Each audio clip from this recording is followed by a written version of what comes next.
संसद को मछली पट्टी मत बनाइए, कृपया अपना अपना मोबाइल साइलेंट रखें, वैसे भी आवाज यहाँ कोई नहीं सुनता, कृपया शांति बनाए रखें। अब मैं संसद की कार्रवाई शुरू करती हूँ। आज की संसद का मुद्दा स्वास्थ्य, शिक्षा और बेरोजगारी पर है। सबसे पहले मैं हमारे देश की प्रधानमंत्री से अनुरोध करती हूँ कि वो खड़े हो जाएं और समस्या पर रोशनी डालें। जी हाँ, जरूर। हमारा देश तेजी से आगे बढ़ रहा है। हमारे देश की शिक्षा व्यवस्था, रोजगार और स्वास्थ्य में हमारी सरकार बहुत अच्छे काम कर रही है। यहाँ तक कि नए स्कीम तक ला रही है। हमारा देश एक दिन जरूर विश्व गुरु बनेगा। तो अब मैं इन्हीं चंद बातों के साथ अपनी जगह ग्रहण करती हूँ। अब मैं नेता प्रतिपक्ष से अनुरोध करती हूँ कि वो खड़े हो जाएं और समस्या पर रोशनी डालें। सभापति महोदया, हमारी सरकार कह रही है कि हमारा देश तेजी से आगे बढ़ रहा है। इतनी तेजी है कि जनता पीछे छूट रही है और हमारी अर्थव्यवस्था जिसे आगे बढ़ने की जरूरत है वो पीछे चली है। लेकिन हमारी सरकार कह रही है कि सब साथ चले हैं। हम लोग इतने साथ चले हैं कि चारों तरफ नफरतें फैली है, हिंदू मुसलमान हो रहे हैं। नेता प्रतिपक्ष, आप अपने मुद्दे पर से भटक रहे हैं। ये कौन सी आदत है? किसी पर मुद्दे पर बात होती है तो आप नफरत की ही बात करने लगते हैं। कृपया आप लोग शांत हो जाएं, ये संसद है, किसी का घर नहीं। कृपया बैठ जाएं। अब मैं गृह मंत्री से अनुरोध करती हूँ कि वो खड़े हो जाएं और समस्या पर रोशनी डालें। महोदया, हमारे देश में सब कुछ कंट्रोल में है। मैं कोई कानून बना रही हूँ,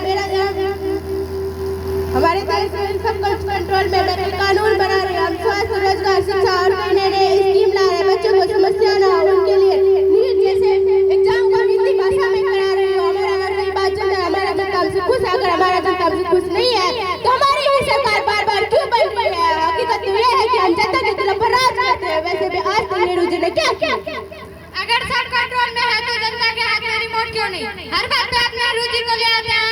आप पहले डिसाइड कर लीजिए, जब भी कोई मुद्दा उठता है आप नेहरू जी के ही बारे में बोलते हैं। मैं आपको बता दूं, आप जनता के दिलों पर राज नहीं करते। ये सभी वीएम का कमाल है। कोई भी बात करता है ईवीएम को ला लेना। क्या आपके जीवन में ईवीएम नहीं थी? आपकी भी सरकार में ईवीएम थी। सही कहा आपने, हमारी भी सरकार में ईवीएम थी और आप में भी है। लेकिन हमारी सरकार में ईवीएम में इतनी खराबी नहीं थी जितनी आप में है।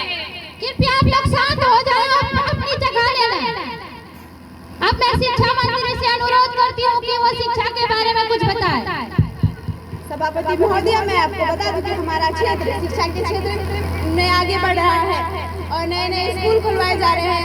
अच्छे शिक्षकों की बहाली करवाई जा रही है और ऑनलाइन क्लासेस लगवाए जा रहे हैं। अब मैं छात्र प्रतिनिधि से अनुरोध करती हूँ कि वो खड़े हो जाएं और समस्या पर रोशनी डालें। अरे मैडम, आप जिस ऑनलाइन क्लास के बारे में बात कर रहे हैं, क्लास तो ऑनलाइन है लेकिन नेटवर्क ऐसा, अगर टीचर बोले गुड मॉर्निंग तो बच्चों को सुनाई देता है गुड गुड गो। अगर टीचर पूछे प्लस बी का होल स्क्वायर तो बच्चों को सुनाई देता है शिक्षा मंत्री जी, बच्चे ऑनलाइन क्लास में पढ़ते हैं, कुछ और करते हैं। हकीकत में तो ऑनलाइन क्लास है ही नहीं। ये कौन सी आदत है? आप बार बार बीच में खड़े हो जाते हैं। अरे आप स्मार्ट बोर्ड भी लगवा दिए गए हैं और आप लोग क्या चाहते हैं? बोर्ड तो स्मार्ट हो गया है लेकिन स्कूल की छत आज भी टपकती है। बच्चे सरकारी स्कूल जाए तो सुविधा कम, प्राइवेट स्कूल जाए तो फीस देकर पिता ही फेल हो जाए। अरे सरकार बोल रही है कि हम स्कूल खोल रहे हैं। मैं आपको बता दूं, हमारे जगह पर स्कूल तक बंद कराए जा रहे हैं। अरे आप चुप रहिए, बार बार बीच में खड़ी हो जा रही है। अभी बात शिक्षा मंत्री और छात्र प्रतिनिधि के बीच में हो रही थी, तो आप लोग क्यों खड़े हो रहे हैं? कृपया अपनी जगह ले लें। अब मैं स्वास्थ्य मंत्री से अनुरोध करती हूँ कि वो स्वास्थ्य के बारे में कुछ बताएं। जी हाँ सभापति महोदया, मैं आपको बता दूं, हमारा देश काफी तेजी से आगे बढ़ा है। हमारी सरकार जनता के लिए हॉस्पिटल खुलवा रही है और कई जगह पर मेडिकल कॉलेज बनवाए जा रहे हैं, इलाज मुफ्त करवाई जा रही है। हमारी सरकार जनता की जान की परवाह करती है। हमारी सरकार जनता की बड़ी बड़ी बीमारी के लिए कई स्कीम के तहत इलाज मुफ्त करा रही है, जैसे आयुष्मान कार्ड बनवाए जा रहे हैं और इस फील्ड में हमारी सरकार आगे और काम करेगी।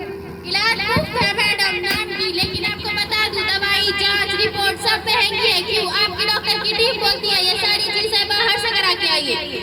मरीज मर रहे हैं क्यों? आपकी जो डॉक्टर की टीम है उनके पास जाओ तो वो बोलेंगे वो डॉक्टर आएंगे तब, उनके पास जाओ तो वो बोलेंगे वो डॉक्टर आएंगे तब। हकीकत तो ये है कि आपकी डॉक्टर की टीम ही खोखली। आपकी सरकार ऐसी है जो डॉक्टर मरीज की जान बचाती है, अगर उसी की जान चली जाए तो आपकी सरकार कुछ नहीं बोलती, यहाँ तक की सरकार से एक ट्वीट तक नहीं होती।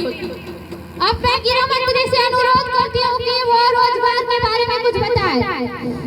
जी हाँ महोदय, हमारे देश के युवा आत्मनिर्भर बन रहे हैं, अपने पैरों पर खड़े हो रहे हैं। युवा आत्मनिर्भर इतने हो रहे हैं कि नौकरी से उम्मीद ही छोड़ रहे हैं, और जब कभी इस पर सवाल उठाए जाते हैं तो हमारी सरकार कहती है पकौड़ा बेचो।